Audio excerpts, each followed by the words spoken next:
right. And welcome back, you guys, to the Self-Selecting Podcast. I am your host, Cory Hakeman. Thank you for being here. Thank you for tuning in. Today, we are running it back to a topic that I think is often glossed over and thought to be really fundamental. But I think ultimately this is one of the most common questions I get on consultation calls. It's one of the most frequently asked questions I get in Q&As, and it has nothing to do with drugs. And that is two popular approaches to nutritional planning: meal plans or macro-based dieting, macro targets, flexible dieting.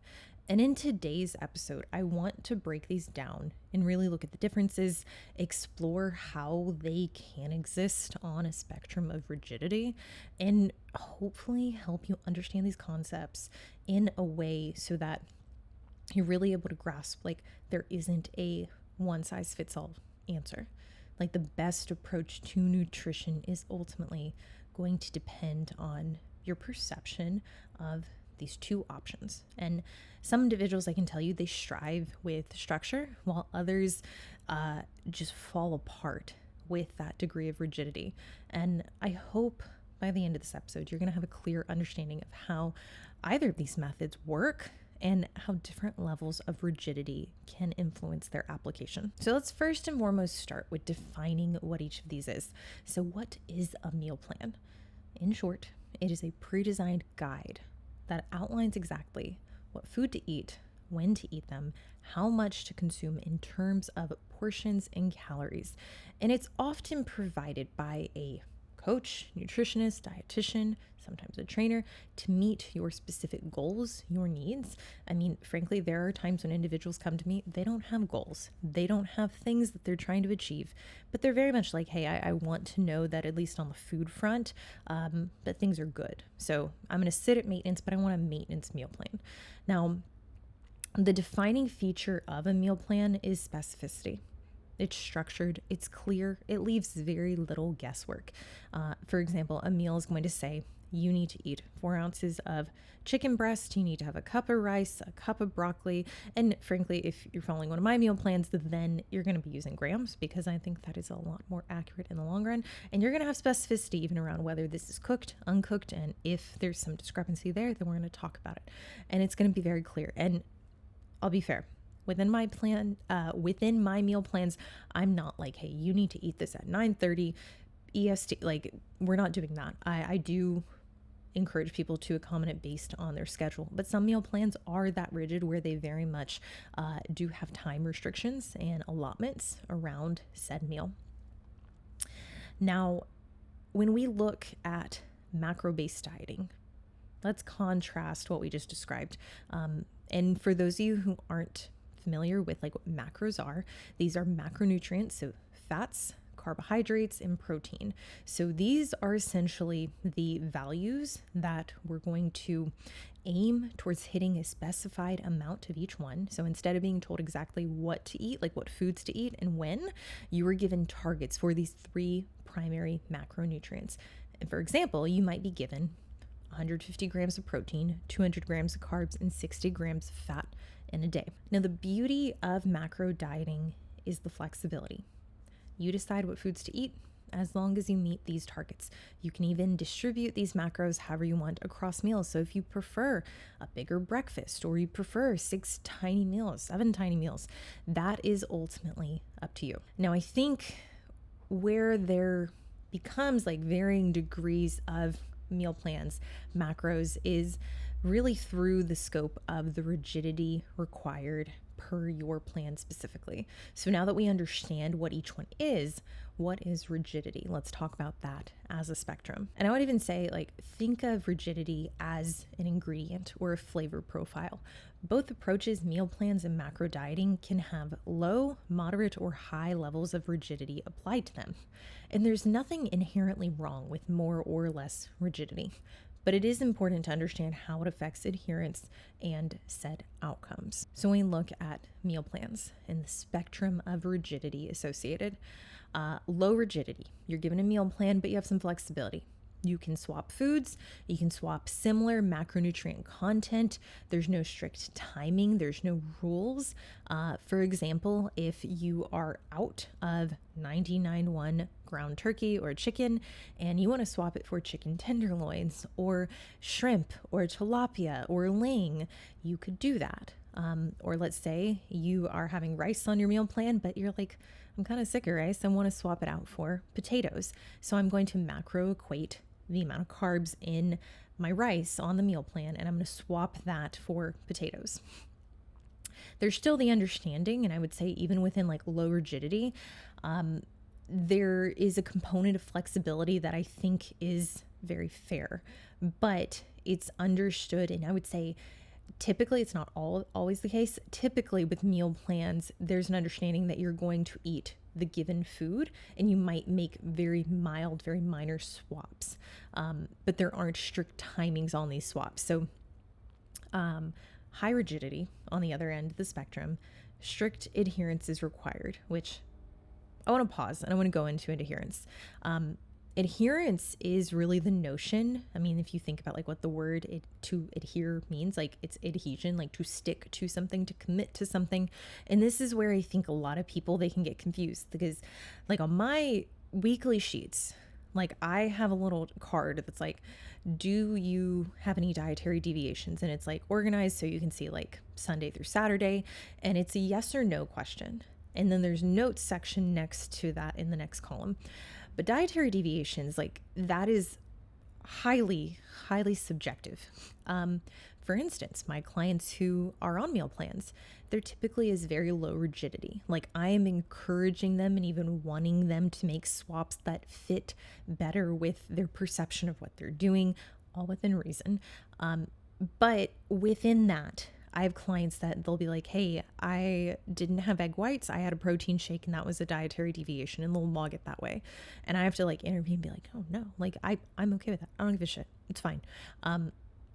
It really only becomes a problem in the meal plan setting when I'm seeing someone make like full swaps for like, hey, I didn't have my chicken, rice, and broccoli. I had a sandwich from Panera and I ate half of it and I just logged it as the same macros and calories.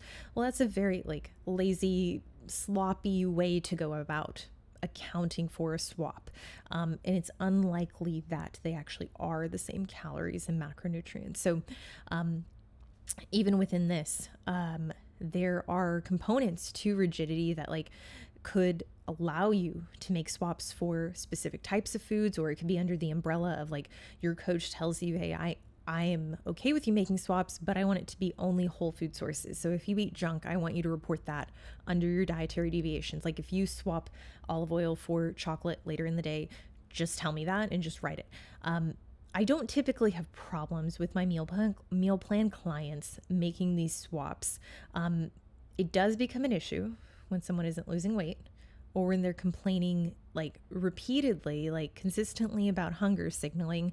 And I see on their meal plan, there's a lot of like high volume, low calorie foods. And I'm like, okay, well, like you should be satiated. So if these foods are not satiating, how can we make them more satiating? And maybe we have a conversation about it. They're like, oh, I'm not eating any of that. Like, so then we dive into, and I'm thinking of a specific client, ex-client right now. And she's like, yeah, like I add like 200 calories of chocolate to like 2 or 3 of my meals. And then I just starve myself until those meals. I'm like, I'd rather you not do that because you're also binging. And like that just doesn't make a lot of sense. Like that's very poor, like budgetary practice, is like you're creating a cycle essentially that is going to force you to eat these foods that are going to make you want those same foods that are very high calorie. Yet you're not satiated enough to be adherent, but you're hoarding in a way that's allowing you to fit these foods in. Like, I don't think that's a good swap. And even though she's on a meal plan, the fact that she understands macronutrient dieting is how this came to be. So I'll get back to the framework. Looking at low rigidity, that's the understanding that adherence, like you are still 100% adherent, even if you're making substitutions, like you're swapping a thing out for something else that's either been previously discussed, or when you make the swap, you verify with your coach each and every week. You're like, hey, this is what I swapped it out for. Let me know what are green lights, what are red lights, and then I won't make those swaps in the future. Now, you also have to think like, the level of impact it has, like the magnitude of the swap, and is there a little bit of a gamble with the swap itself? Like, are you able to accurately report whatever you're not eating? Obviously, like, you're eating rice, okay, like you're actively reporting that and it's pretty accurate, but then you swap it out for something. Is that same accuracy going to accompany the food you're making the swap for? I'll give you an example. I'm in a deficit right now, and I know that certain foods are much harder to track, even if they're the same food contents, because when we go out to eat, I can't control the oil, the salt, the portion size. So when you look at something like Chipotle, or even like this other place I'm going to, it's very, very good, like Mediterranean Greek. And like when you look at like the salmon portions, or the amount of olive oil they use, or the amount of hummus they give you, it's like, I can't reasonably track that. Like, there's some times where they put no oil on the salad, which I'm like, sick, love that. And then there are other times where I'm like, this is oil soup and I have lettuce in it, and like, that's way too much. Same thing with the protein sizes. So within this realm of rigidity specific to a meal plan, I think it really just needs to be very clear with your coach. If you are following a low rigidity meal plan, what are acceptable swaps, and be very clear about what are unacceptable swaps. I've also had clients on low rigidity meal plans who are like, yeah, like I just went in and out later in the day and I had some cookie dough, and like I just starved myself the full day and just had protein shakes, and like I think I hit my meal plan, like my total meal plan calories. I'm like, no way of knowing that. No way. And like, if you didn't log what you ate, then we like really have no way to like walk it back here. So that's one end of the spectrum. But the understanding is, like, if you're not following the meal plan, you're not adherent, even on the low rigidity side. So any swaps like should be verified with your coach pretty regularly as they happen. Like, that's not something you forget to tell them about. Now, then you also have high rigidity meal plans. So this is the other end of the spectrum, where strict adherence is required. There are specific foods, there are specific portion sizes, meal timings should be followed precisely, and deviations like swapping foods or eating late are discouraged. And an example of a high rigidity plan is like what we think of when we, you know, go back to like the bro dieting, and like you hear people, and then, like, trust me, like I was a part of the camp that was like, oh, like I don't really agree with this. And at the time, like, it did come out of like principle, but even now I'm like, okay, there are instances where high rigidity should be adhered to. I'll give you an example. When I competed last, even though I know how to macro diet and I've been macro dieting for 15 years, this was still a time where I was like, I don't want to take any steps back. I don't want to lose any ground and have to make it up. So what I'm going to do is I'm going to follow the same meals every day. I think like most of that prep, I was having yakisoba, like the dehydrated noodles, like from Mitsuya. I was having that as my carb source. And it was probably like 8-9 weeks in. I was still on track, but I was like, I really want to know if there's any difference being made in the food selection, because I'm making swaps, and like I wasn't necessarily following a strict meal plan, but it was seemingly a meal plan that looked very similar, just with low rigidity. And it wasn't till the end of my prep, like 8 weeks in, maybe like, I don't know, five-ish weeks out, that it was like, okay, we're going to remove anything that could have a slight discrepancy in food reporting, and I'm going to make everything very consistent. So I had food at the same time every day. I had the same amount of sodium. I got out the little 1/16 teaspoon for the sodium, and I was tracking everything. I was tracking potassium, tracking water intake relative to the meal. Now, this is something, I don't do it for all clients, but there are clients that I'll say like, hey, close to your show, we need to monitor all of these things. Like, I need you to have the little salt packets so we are 100% accurate. I don't want you guesstimating. For sure need you to have a food scale. So if you're eating anywhere and you're just like, hey, I think it's about the same, like don't eyeball it. I need it to be at a specific time because we're trying to peak you with a specific look in mind, and that is based on predictability. So all the variables that could impact this predictability and hinder it, that's where we really need to reduce those to 0 if possible. Now, what does this look like in comparison to high rigidity and low rigidity if you were macro dieting? So in the case that you have a low rigidity macro target based diet, you have the flexibility to hit your daily macros without strict rules.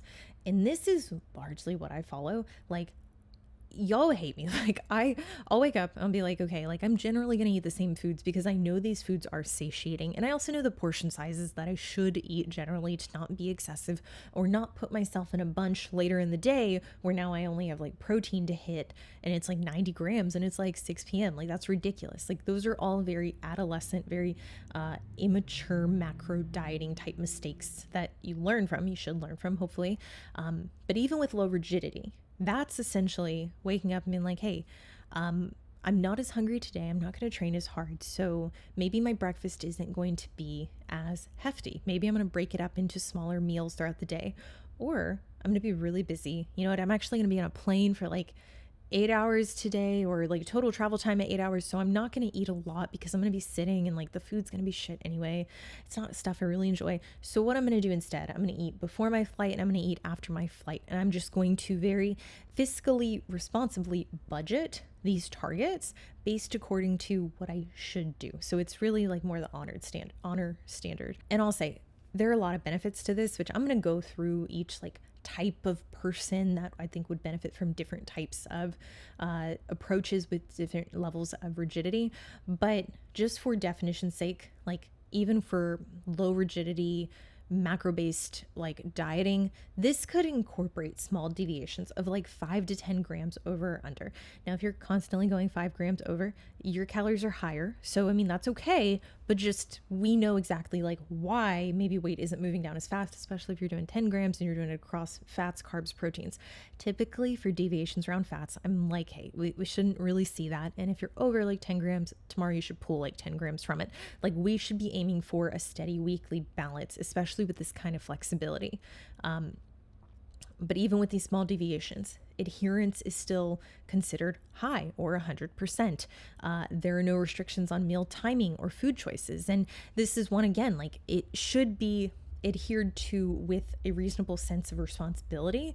So like, I don't have a lot of clients who do this and they're just children about it. They're just like, oh, I had like protein shakes all throughout the day, or I just had chicken and lettuce and then I had a giant meal later that night with a bunch of junk food.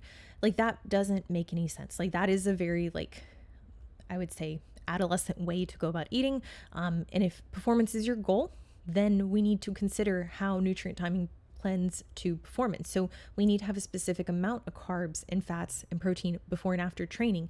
And this might not even be like a strict like line in the sand that I'm like, you need to have 20% of your carbs both before and then 20% after your training. I might not do that because with some people it just doesn't matter and they're not that hungry, so it really doesn't matter because it's like, okay, this is more of a pain than anything to get them to do this at 4:30 in the morning.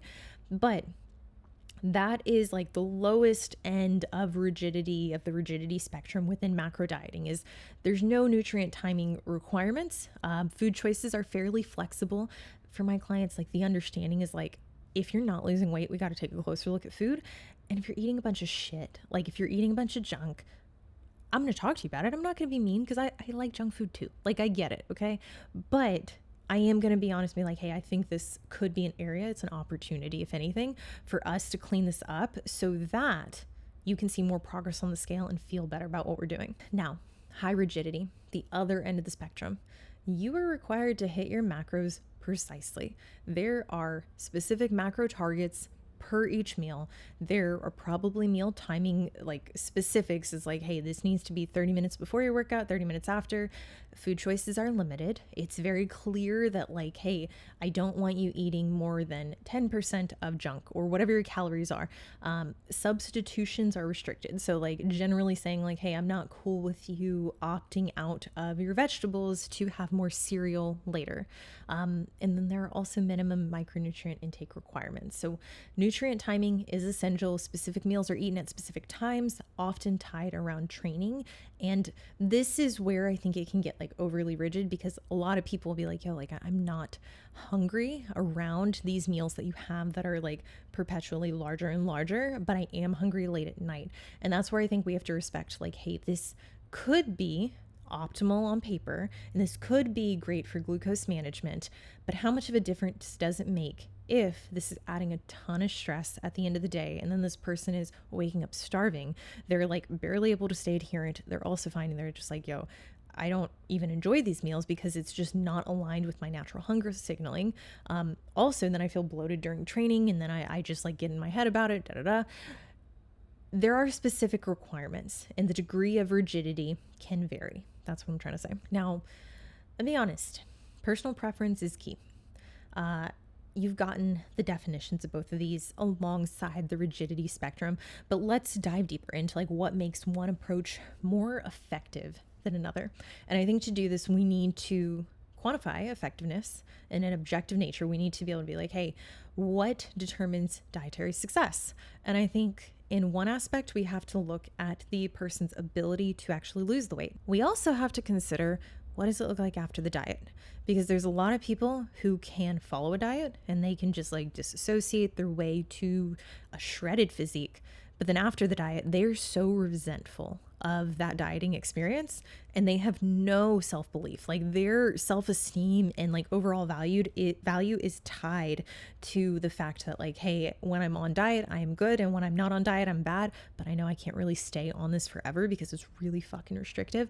And because of that, they're not able to reasonably follow another diet moving forward. And they kind of just equate dieting as a whole to a very unpleasurable, very defeating experience. At its core, it does come down to personal preference and individual needs. The same plan that might work wonders for one person might actually feel overwhelming or unsustainable for someone else.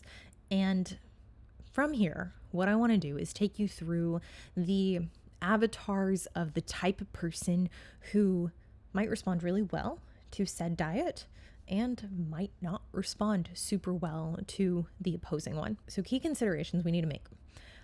Food decision anxiety. Let's consider this.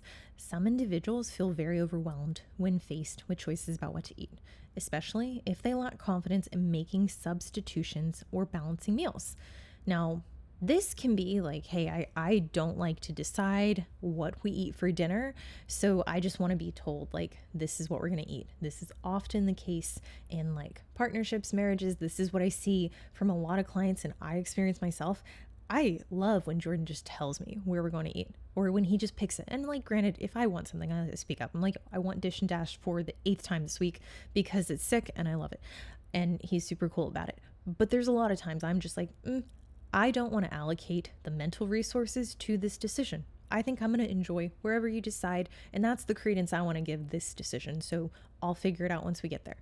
For these individuals, no matter like really where that decision anxiety is coming from, a meal plan could be superior because it does take the guesswork out of eating. It provides a clear roadmap, what to eat, when to eat, how much, and this level of structure really does reduce anxiety and ensures consistency. Now, in the case like for myself, it's not so much that a meal plan would be helpful, and we'll get into why that is, but I would say specifically for the individual who doesn't have the skill level to know, or really the confidence in their skill level that they know what are good and what are not as good decisions. I almost like equate this to buyer's remorse. That I think is what's very defeating. So it's like you spend a lot of money or you spend a lot of calories in this case because you feel like it's the right thing to do, because maybe there's social pressure, because maybe there's novelty around said food or said purchase. So you just buy it and you're like, oh fuck, that really wasn't worth it. Like that wore off way quicker than I thought. This is me with donuts. Like, I mean, donuts, like they're good. But I love cookies. Blondies, brownies, okay. Cookies, blondies, any kind of combination concoction of like stuffed cookies, amazing. Always worth it. Way too many calories for what they are, so they will be considered untracked in my book. But I will say that is much more gratifying than, let's say, a donut, or in some even pieces like of cake or like ice cream in a lot of cases. And that confidence in my own ability to like make decisions around food is something that has developed through like thousands of times where I experienced that buyer's remorse. Like I spent calories on something and I was like, that was lame. Like that did nothing for me. That was such a bad allocation of calories. And like you chalk it up, you're like, okay, yeah, I'm just not going to do that again. And I think the better you can get at owning these decisions, moving on and not like sulking in it or beating yourself up or attaching like any kind of value. It's like, hey, you just didn't make the great decision. Like, it's like when you order something at a meal, you go in to split with someone, and like, you never want to be the person that orders the thing that are like, oh, it's okay, like it's good, but it's not really good. The other person's decision is better. It happens sometimes, and someday you don't make that decision again. You make a better decision in the future. But let me tell you, it has taken me so many fuck ups to get to a point where I'm like, I know that's not a good decision.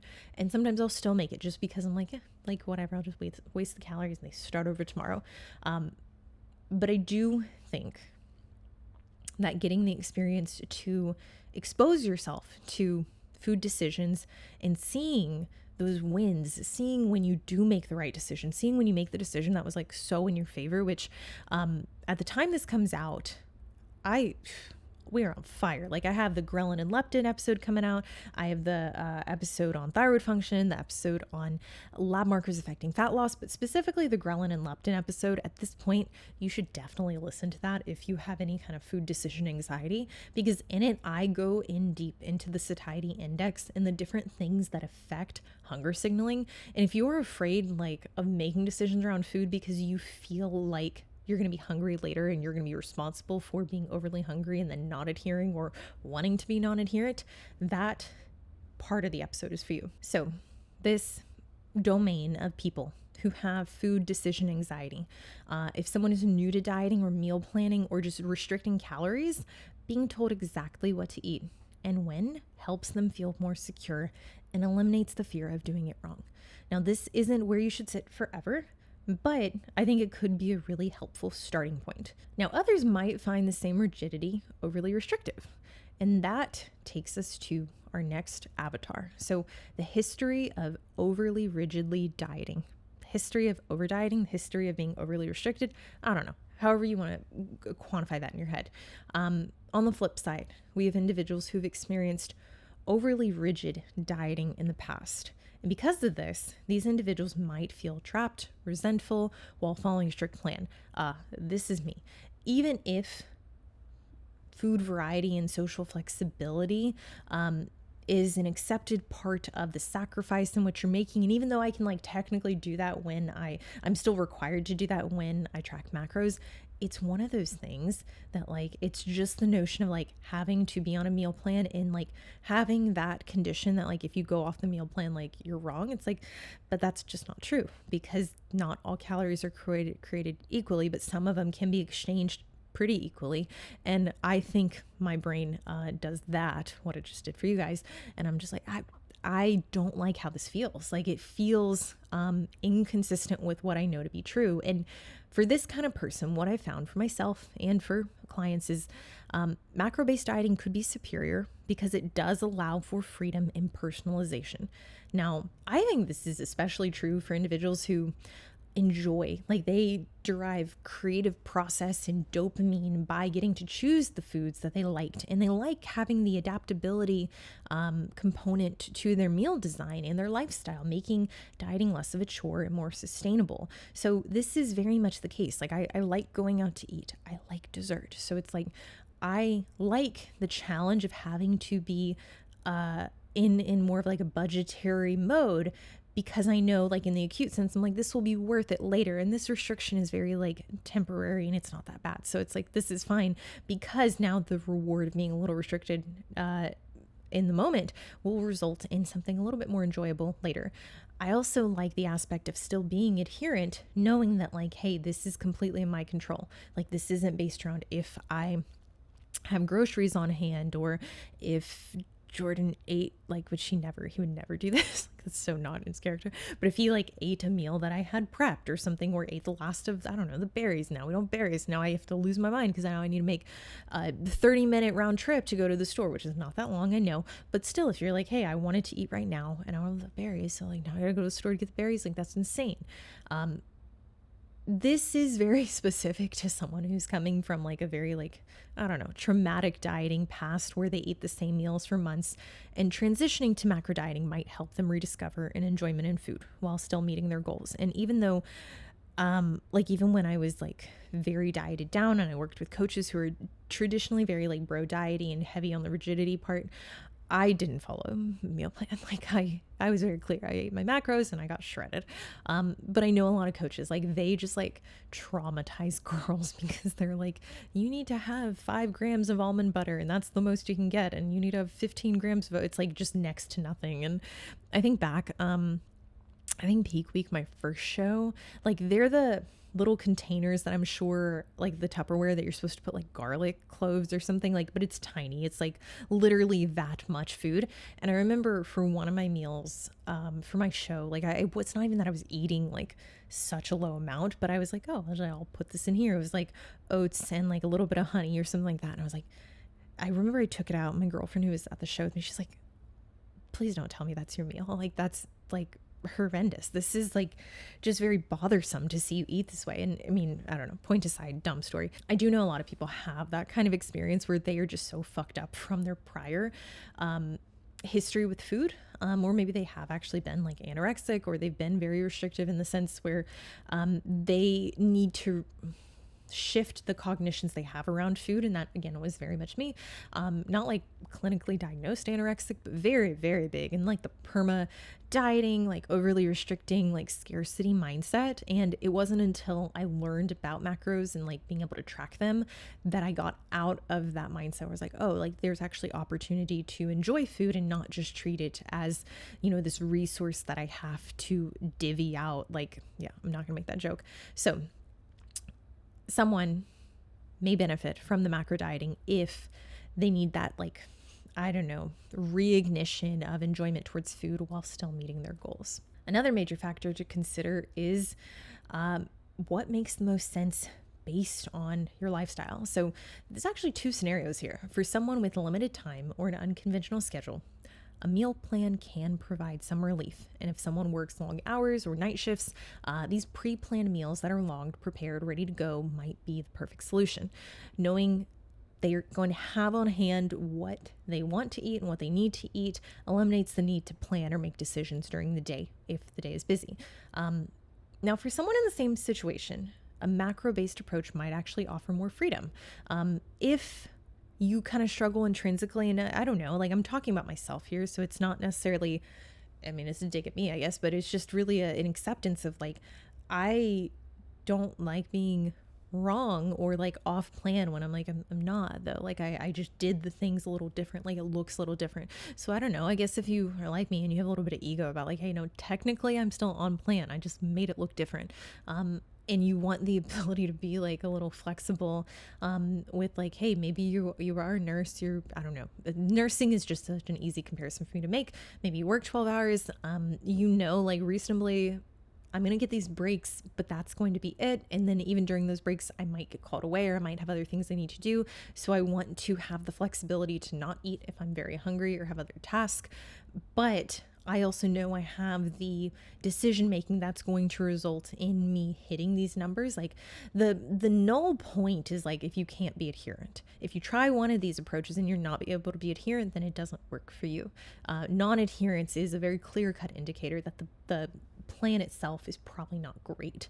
Consistent non-adherent, not isolated bouts, but like I was saying, for me, like the flexibility of macro tracking is less stressful, especially when I travel, when I have long days. Today, I'm recording 5 podcast episodes like a lunatic. I'm going to go work out later. It's going to be a weird day with food. I'll be active, but I don't need as much as if I was going to be walking around because I'm just in here talking to myself all day, not getting any steps like I would on a different day. I like the aspect of being able to modulate intake and really even like meal timing and macro composition of each meal around what makes sense. And like, it just kills me when I hear people talk about like, oh, well, like, I was on the plane and all I had was like nut butter and like cheese. So I just ate that to get my protein in. I'm like, I didn't like that. Like it wasn't good. Like, and then it's no hate there. Like I love cheese, I love nut butter, but it's like those instances where you feel obligated to eat because you need to eat within that window or you need to eat a specific food. When in reality, it's like if you hold off just a little bit, you could have something that is a little more enjoyable and probably even more micronutrient dense and maybe even better in helping regulate your hunger signaling. the choice really depends on whether the individual feels more confident with a rigid plan, or they can follow something that is a little more flexible and modifiable based on their schedule. But I do think schedule is a big qualifying factor to which direction we go. Now, what about skill level and confidence? Now, a person who's limited nutrition knowledge, they might struggle with macro tracking because it requires understanding food labels, portion sizes, logging meals accurately, adjusting throughout the day if you do make changes. And for these individuals, a meal plan can serve as a learning tool and a very practical starting point. Meanwhile, someone with more experience and confidence in meal planning may find meals too restrictive. Now, a macro-based approach gives them the freedom to make informed decisions and choices and enjoy more variety. Now, enjoyment and adherence are the two things that I'm going to say. And I know this is it's not what people want to hear. If they look at bodybuilding and think, oh, it's super hardcore and I want to be hardcore.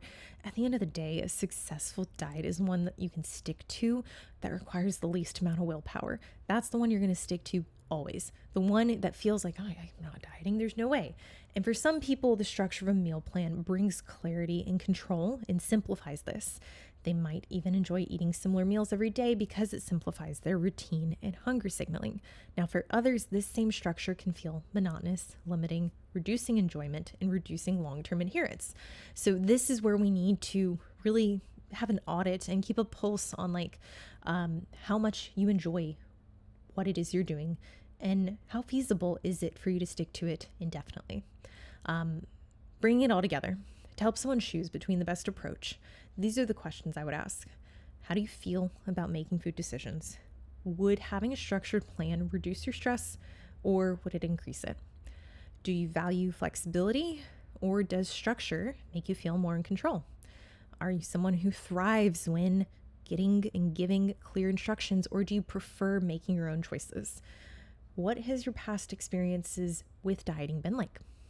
Did rigid plans frustrate you, or did flexibility feel overwhelming? What is your current skill level, and do you feel confident in tracking macros and portioning your meals, or do you need some guidance to get started? Lastly, what fits your schedule best? Do you have time to plan and track meals? Would that be enjoyable, or would something that's divvied out for you, really just like a pre-planned system, would that reduce stress? Now, these questions will help tailor the choice to an individual's unique needs and mindset. But when we revisit these two approaches, meal plans are ideal for someone who thrives on structure, doesn't want to make food decisions, has limited time or skill to plan these meals, and feels confident in adhering to a specific predetermined plan. Whereas macro dieting does work best for someone who prefers flexibility and freedom of choice, and has experience with nutrition and feels confident in managing their own meals. Also, probably someone who finds strict meal plans a little monotonous or too restrictive. But ultimately, the best approach is one that feels sustainable and aligns with your individual preferences, lifestyles, and goals. It doesn't have to be one size fits all. The right plan is one you can stick with consistently and enjoyably. So we've looked at these two distinct approaches, macros versus meal plans, macro targets, macro dieting, flexible dieting, whatever you want to call it. But what if there was a middle ground? What if we can take the strength of both approaches and create something even more sustainable and effective? Now, this is where a hybrid approach comes in. The hybrid method provides a structured meal plan as a foundation while encouraging flexibility and autonomy. Now, it's a framework designed to give individuals the confidence, the autonomy, the self-efficacy through structure, while also teaching them the skills to make their own food decisions and hopefully reduce the feelings of restriction or dietary fatigue often associated with rigid plans. So what does this look like? I typically give most of my clients a meal plan. There are some that don't follow meal plans, and I do trust that they are still being responsible with their food choices. But for the most part, I always ask them, which would you prefer? Or do you want a combination of both? Do you want a meal plan as a reference point so that on days where you don't want to make these decisions, you can have this in hand? Cool. That meal plan outlines meals that aligned with that client's specific macronutrient targets and caloric goals.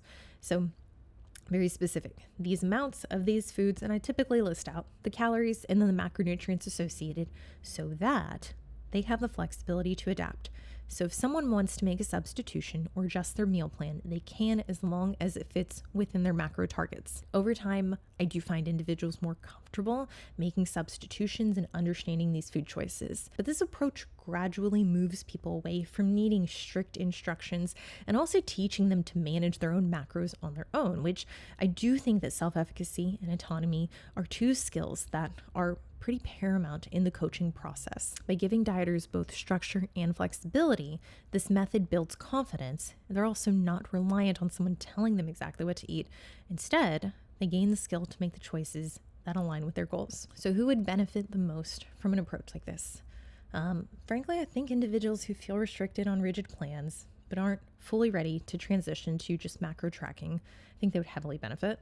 I think beginners who need a structured starting point, but also want the freedom to adapt as they grow more confident and frankly want to get their hands messy. They want to learn how to fail and learn from these mistakes, as well as dieters who experience dietary fatigue very quickly and frustration when food choices feel too limited, or really just anyone who's looking to build long-term autonomy and self-efficacy in managing their nutrition. Ultimately, this approach goal with it is to empower individuals to take ownership of their nutrition. So eventually, if we work together, you don't need me. Hopefully you still work with me because you enjoy it, but you now have the skill set to go do this on your own and to hopefully make the decisions that would probably make if we were working together anyway. Thank you guys for watching. I hope this was helpful. I really enjoyed recording this. If you have any follow-up questions, please leave them down in the comments below. As always, I will see you in the next one.